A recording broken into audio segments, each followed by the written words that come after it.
Only now can I allow myself to say my work interested me the most. Only now. For you can imagine how they would have laughed in my face if I had dared to say that when I was a beautiful young girl.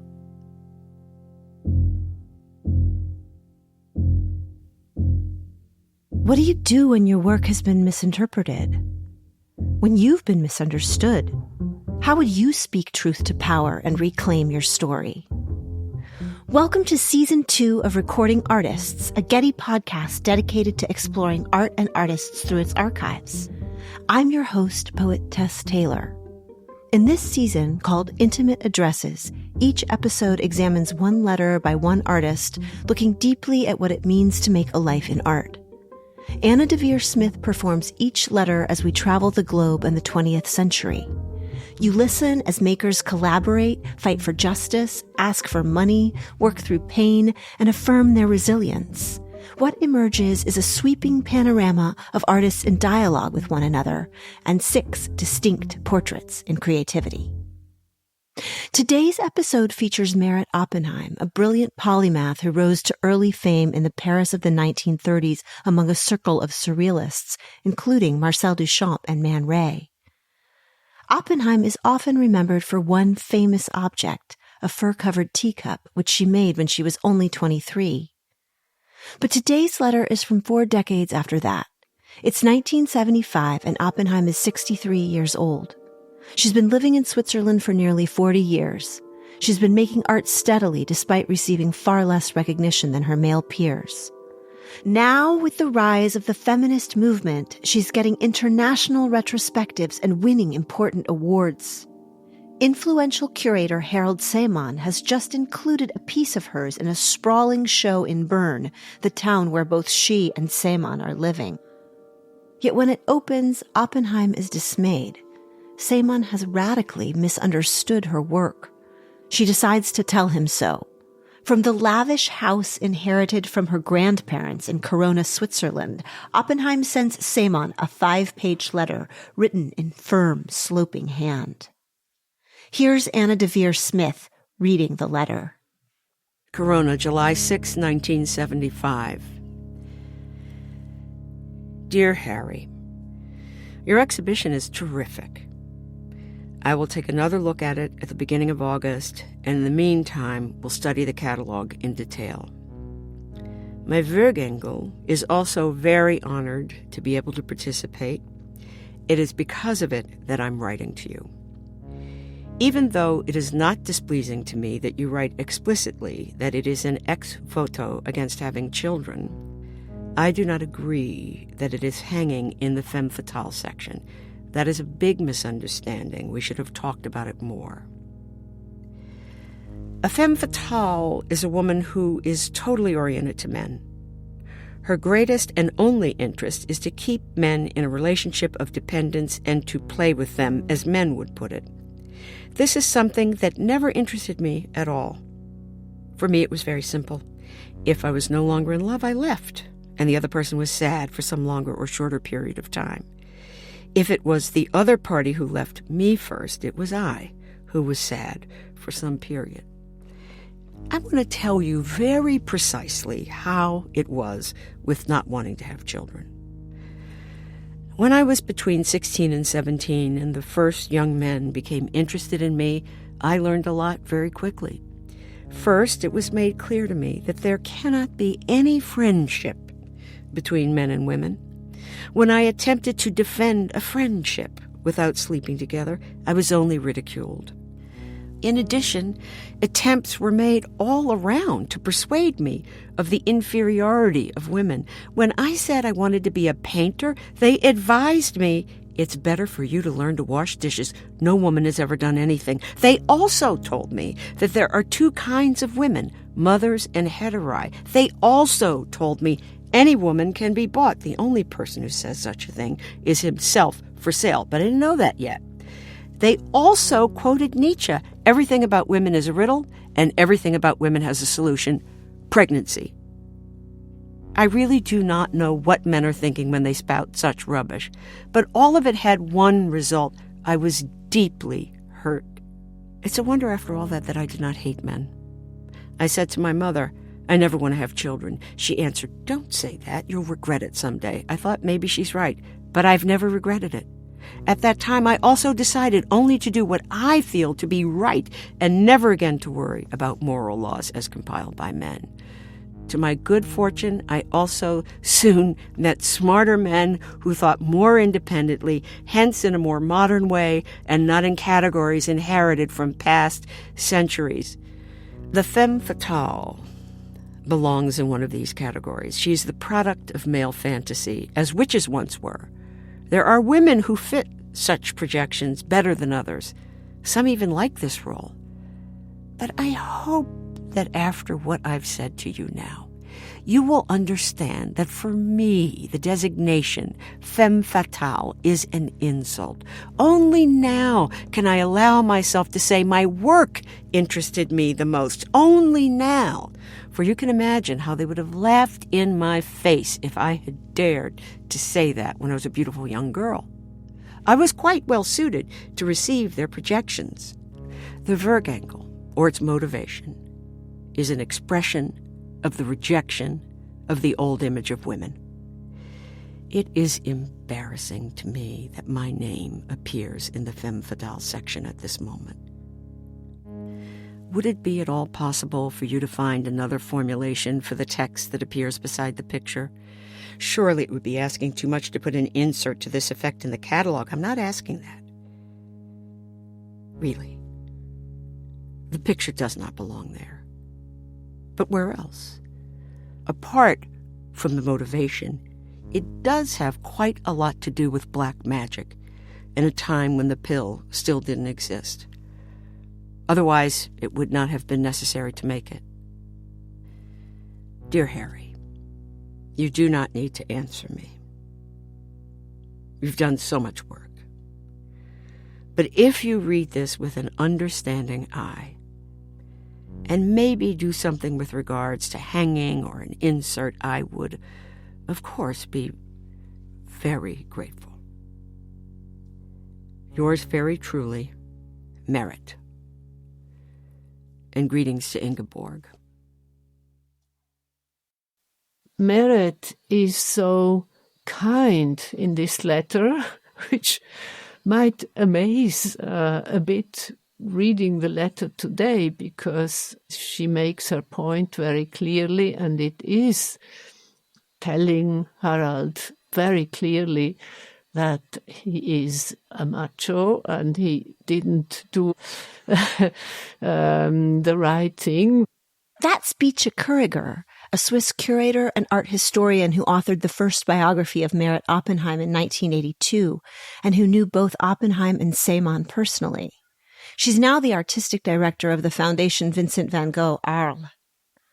Barbara T. Smith, a boundary-breaking artist who, like Oppenheim, navigated decades of sexism in the art world, had this to say. I think it's fantastic. It's fantastic. She's very articulate about what women have felt and experienced. I myself the same. When I read Meret Oppenheim's 1975 letter, I am struck by the courageous way it charts the difficult path of being an ambitious woman, not only in the arts, but in any field. It critiques the way a culture has imagined women's lives. It names the sharp pain of desiring physical and intellectual freedom while moving in a world of male peers who might prefer to ignore, sexualize, or sequester one's brilliance entirely. Oppenheim risks herself in the face of a world-renowned curator with the power to make careers. And yet there's a clear-eyed generosity here. Somehow, despite writing through a situation that infuriates her, Oppenheim manages kindness, even grace. Meret Oppenheim summons a deep wisdom to critique Harald Szeemann, pulled from her years of experience. At 63, Oppenheim had spent decades innovating in disciplines that ranged from assemblage to painting to poetry to sculpture, and she'd been working against the grain for over 40 years. But let's rewind a bit. Meret Oppenheim was born in 1913 in Berlin to a progressive Swiss-German family. The family moved to Switzerland shortly after. Her grandmother, an early feminist and suffragette, was an illustrator of children's books. Her father, a physician, traveled regularly to Zurich to hear the newest lectures of psychoanalyst Carl Jung. Her aunt was briefly married to Hermann Hesse, author of Siddhartha.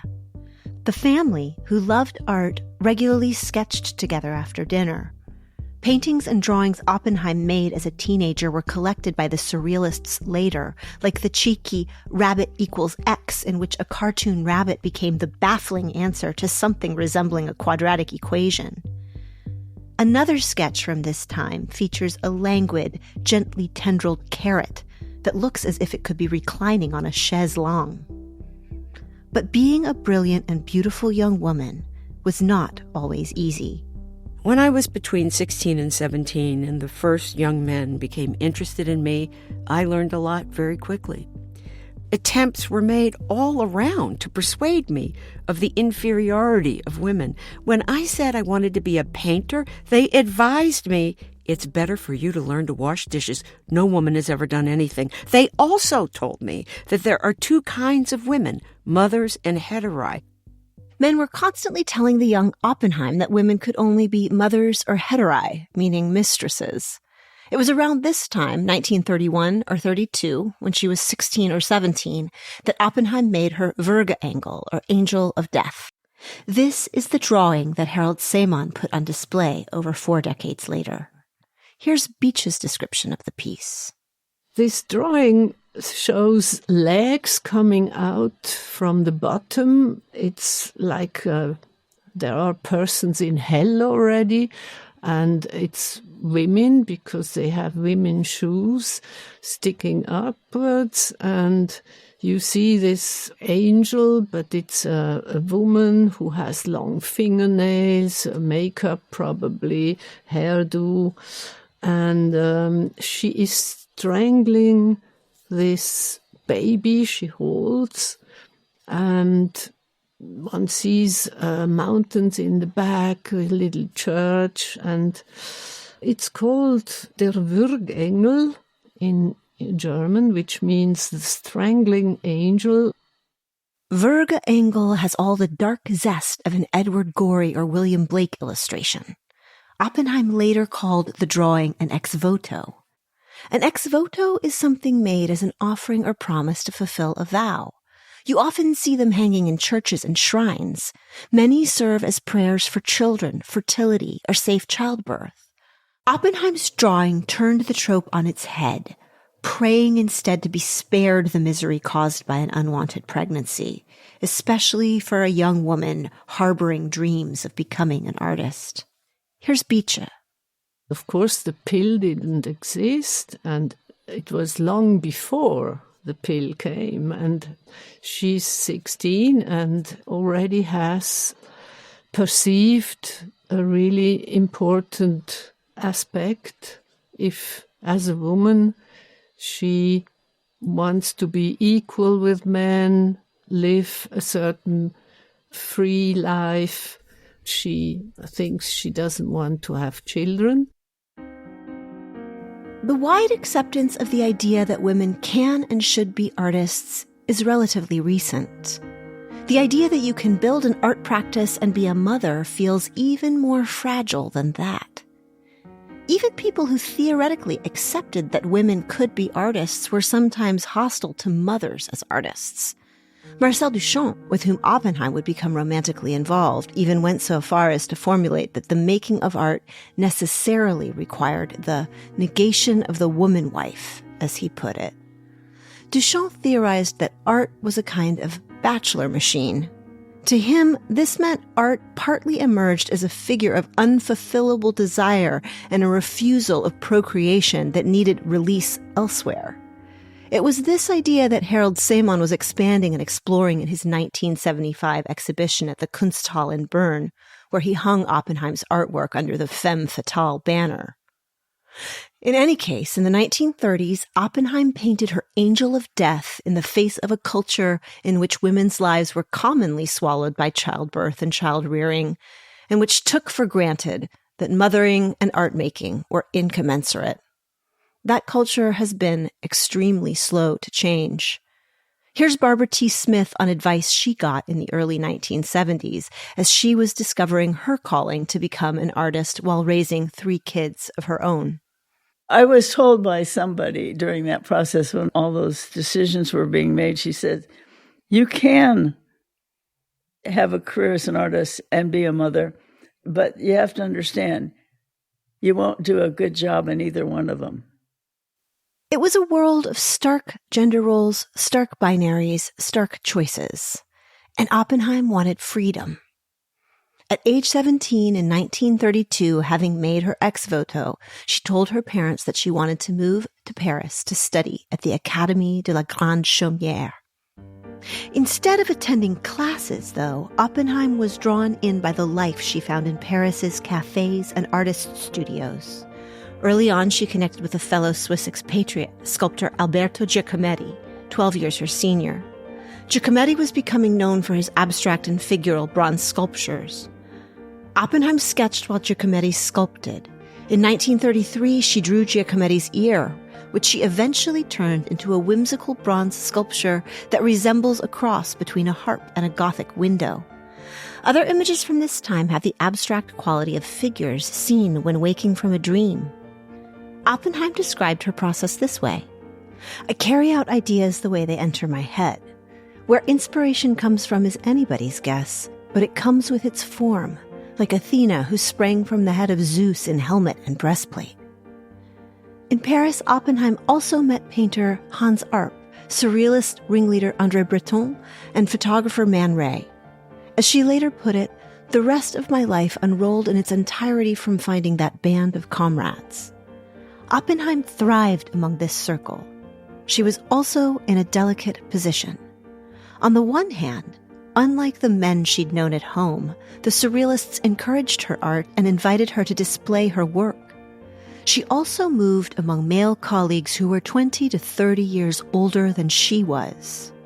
During this time, she posed nude for Man Ray, who called her the most uninhibited woman he'd ever met.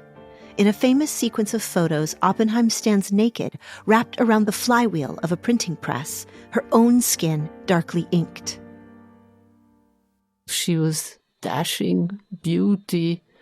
She was like the dream of this surrealist woman who is worshipped in many texts of surrealist writers. And with her anti-bourgeois attitude, her free spirit, she immediately had all doors open. It was true that the Surrealists, who wanted to remake much of the world in the wake of World War I, were open to new ideas about gender, sexuality, and the position of women. But they also imagined inspiration itself to be a femme enfant, or a child woman, a role that Oppenheim seemed to fulfill for them. The Surrealists admired, advanced, fetishized, and trivialized women artists all at once. Oppenheim's position was complicated. Here's Bice. She was 20 years old and learning, and I don't think she was directly just influenced in a superficial way to take forms or styles, copy. It was much more internal. Meret Oppenheim has passionate relationships with, for instance, Max Ernst. That was a very important relationship, but she breaks it up, even as she said, without thinking too much. She says she knew that it was necessary to keep her creative as an artist and not to be somehow smashed under the power of this important artist. Oppenheim was clear-headed about power and relationships. For me, it was very simple. If I was no longer in love, I left, and the other person was sad for some longer or shorter period of time. If it was the other party who left me first, it was I who was sad for some period. By 1935, Oppenheim had begun a romantic relationship with famed surrealist Marcel Duchamp. She was 22. He was nearly 50. Soon their work fell into a witty repartee. Duchamp had coined the art term ready-made by taking a series of industrial objects like bicycle wheels, urinals, and bottle racks and displaying them as art. In response, Oppenheim offered ready-mades of her own. She took a pair of high-heeled shoes, turned them upside down, and trussed them like a chicken. It was a wry play on bondage, on costume, on the place of women, and a new and gendered take on the ready-made. She called this piece Ma Gouvernante, my governess. The title hangs in challenging, indeterminate relationship with the work. That same year, 1936, Oppenheim made the piece that would catapult her to fame, the fur-lined teacup, which she titled Object. Bice shared Oppenheim's inspiration. She always told the story behind the fur-lined teacup, which was to sort of make it a funny anecdote, but not an important work of art. We were sitting in a cafe and Picasso was sitting there with Dora Maar, and I was wearing this bracelet I did for Schiaparelli, which was metal with a piece of fur glued on it, and Picasso said, "Oh, one could put fur on everything, on this teacup, for instance." And when she left the cafe, she met André Breton, and Breton said, "Will you also participate in this wonderful exhibition with the Surrealists?" And here she goes to Monoprix department store, buys the biggest cup, spoon, and covers it with fur. Oppenheim's ready-mades might have been crafted spur of the moment, but they're more than passing jokes. They critique Duchamp with sly wit. Duchamp's pieces claim ordinary objects as art. Oppenheim's remind us that objects are never really neutral, but always sticky with association. The question of which objects we claim and which claim us is always charged. MoMA curator Alfred J. Barr bought Oppenheim's fur teacup the year she made it and put it on display. It quickly became a surrealist icon. This was at once incredible and confusing for Oppenheim. She was 23, her joke was now famous, but nobody knew who she was. For decades, people thought, is it a man or a woman who created it? Because Meret is not obviously a well-known female name. And did the artist maybe drop dead after she or he did it? Meret Oppenheim didn't drop dead, but she was soon forced to change her life. In the fall of 1936, on the way to New York on the ship Normandy, Duchamp had sent her a postcard that seemed like a ready-made for a disaster. "Here," he wrote, "is an object manufactured for a possible exhibition at the bottom of the sea." Duchamp's foreboding tone makes sense. World War II was on the horizon. It would send the entire surrealist circle into exile. But Oppenheim's exile began sooner than others. Her paternal grandparents had converted from Judaism to Protestantism. Nevertheless, because Oppenheim was a Jewish surname, in 1936, Meret's father, the physician, was barred from practicing medicine in Germany. He could no longer help support her career. That year, Oppenheim spent more and more time near her family in Basel. By 1939, she was in Switzerland for good. The transition was not easy. Despite having a solo exhibition there in 1937, Oppenheim's hometown felt provincial. Here's Bice.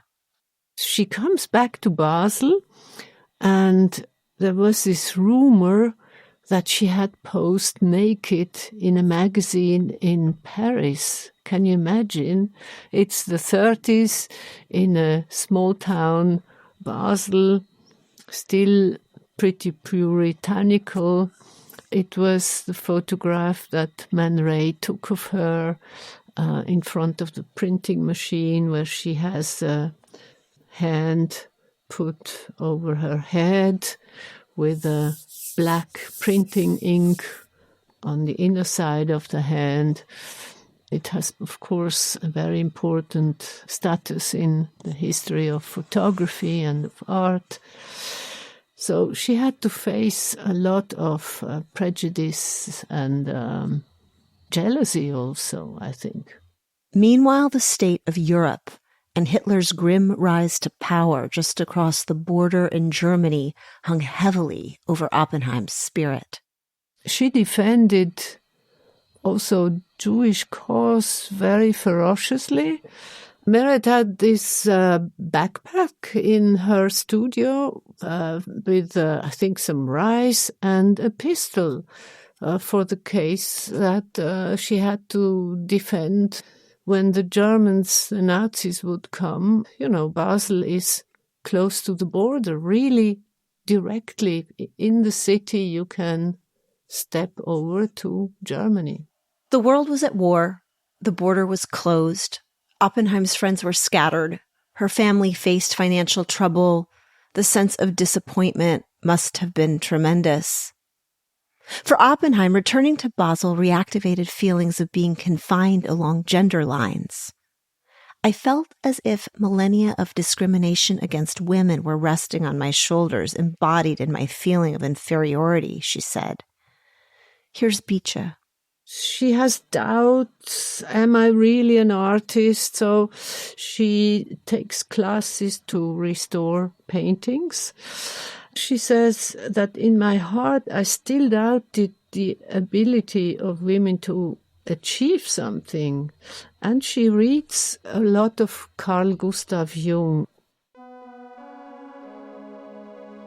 Finally, in 1954, for reasons not even Oppenheim understood, her sense of depression and self-doubt lifted.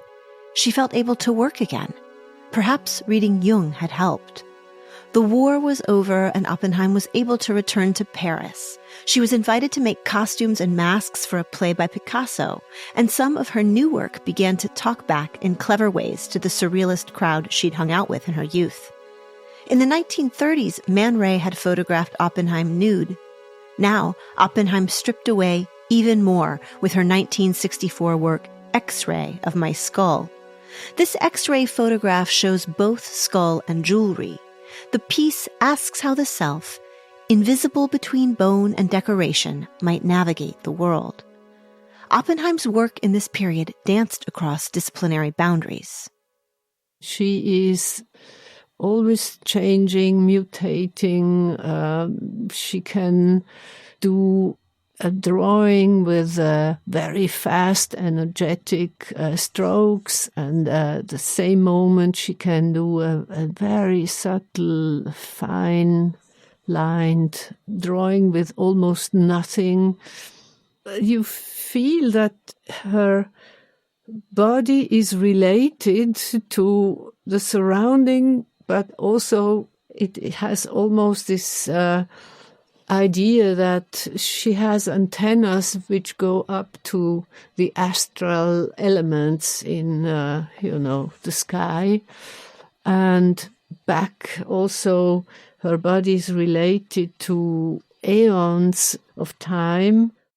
By 1975, the year Harald Szeemann invited Meret Oppenheim to participate in his exhibition, she had lived a full, rich, imaginative life. She'd been collected by MoMA at 23 and had romantic relationships with Marcel Duchamp and other important artists. She had spent a world war ready to defend her country with a pistol in her backpack. She'd fought off the demons of depression and the small minds of a puritanical city. She'd stood by her youthful decision not to have children. And in a culture and time which would find myriad ways to trivialize her, she continued to make innovative, multidisciplinary art. She was a feminist by practice, even if the language of feminism was still nascent. Now, Oppenheim's Würgeengel, which she made when she was 16, was being used to demonstrate Szeemann's vision of the Femme Fatale in his exhibition on bachelor machines. Szeemann had borrowed this idea of bachelor machines from the Surrealists, who'd expanded it from Marcel Duchamp's 1913 notes in preparation for his piece, The Bride Stripped Bare by Her Bachelors Even. This was the huge work on glass in which some allegorical bachelor figures move below a floating, abstract bride. Other Surrealists had seen in this piece a figure of unfulfillable desire and a wider allegory for how art is made. In their reading, it wasn't just that a bride was near some bachelors, or that Duchamp had rejected matrimony or parenthood, but that art itself must, by its very nature, rely on a refusal of procreation, especially of mothering. Szeemann's exhibition further suggested that the bachelor machine underpinned all creative pursuits. In his catalog, he quotes the grandiose, inscrutable language of Surrealist author Michel Carouge. He writes, "In their wonderful ambiguity, the bachelor machines stand at once for the omnipotence of the erotic and for its negation, for death and immortality, for torture and Disneyland, for the fall and the resurrection. What becomes evident from the bachelor machines is the denial of women and even more of procreation as a break with cosmic law." Whether or not it still makes sense to see art as a bachelor machine whose creation relies on the denial of women, many of the most prolific French theorists of the day, including Jean-François Lyotard and Michel de Certeau, endorsed the theme. The exhibition's catalog consists of interwoven theoretical texts devoted to bachelor machines. The theorists are enthusiastic. They are sometimes bombastic. They are also all men. There are only a dozen installation images in the catalog, none of which contain Oppenheim's Würgeengel. Even looking through archival images, it's hard to know what the exhibition really looked like. And it's equally hard to know what Oppenheim really thought about it. Beyond her 5 very clearly inked pages to Szeemann, we don't have a record of her inner dialogue. Your exhibition is terrific. Did she really think the exhibit was terrific? With Barbara T. Smith, I asked about the inscrutability of the tone. Can you talk about the kind of tactics that maybe a woman would have to use in a letter like this? Well, she's doing it, just being obsequious, not terribly obsequious, but just like a friend and saying, I wonder if you've noticed, or something almost like that. She's not trying to get him angry, but just see if he could do something to help her. And how angry do you think she is, really? She could be very, very angry. It's hard to know. I find it impossible not to read gender politics into Oppenheim's tone. Because Bice Curiger knew both Szeemann and Oppenheim, I asked what effect a letter like this might have had on Szeemann and on Oppenheim afterwards. I think that still she had respect for him as a curator, but I worked next door with him because we were at the Kunsthaus at the same time, and I sometimes was angry at him because he was a macho. He was not, he was not interested in Meret Oppenheim's work. Do you feel that he took much interest in the work of women at all? No. In all the years he was doing exhibitions at the Kunsthaus Zurich, he did not one exhibition of a woman, as far as I remember. As I read this letter, which reframes sexual politics from an ambitious woman's point of view, it felt like it spoke beyond Szeemann, beyond his exhibition. The letter is an occasion for Oppenheim to set her own record straight. It also reaches out to the feminists around her, to every woman who might need clear language of rebuttal, and to the women artists of the future. The letter models what it is to own one's own story, one's power, one's truth. Even years after sending this letter, Oppenheim was still puzzling over how to reframe the way gender shapes how we imagine that art comes into being. In a 1985 book about women and surrealism, Oppenheim says she's uneasy about the designation surrealist at all. She'd long since broken with a set who imagined the figure of inspiration as a nubile female muse and art as a bachelor machine. Oppenheim now had her own definition of inspiration. For her, both inspiration and genius were male and female, and art was a conversation between them. In her definition, there is something imaginary, androgynous, and allegorical about the way inspiration moves through the mind and spirit of the artist. I love that Oppenheim found ways to persevere as an artist, to reframe models that excluded her, and to show those who follow how to persevere too. I end with Bice reading excerpts of a speech that Oppenheim gave while accepting the Art Award of the City of Basel in 1975. Like her letter that same year, these words shine their light beyond that moment towards our own. It is the duty of a woman to lead a life that expresses her disbelief in the validity of the taboos that have been imposed upon her kind for thousands of years. Nobody will give you freedom. You have to take it. After all, we mustn't forget that it was Eve who took the first bite of the apple from the tree of knowledge, or rather, the tree of conscious thought. There were a few voices in the wilderness as early as 18th century. Now women from all corners of the earth are raising their voices and rebelling against their despised position. An indication, perhaps, that feelings which have been suppressed for so long are coming to the surface again to take their rightful place in our hearts, on equal footing with reason. And who knows, maybe wisdom will also be released from its dungeon someday.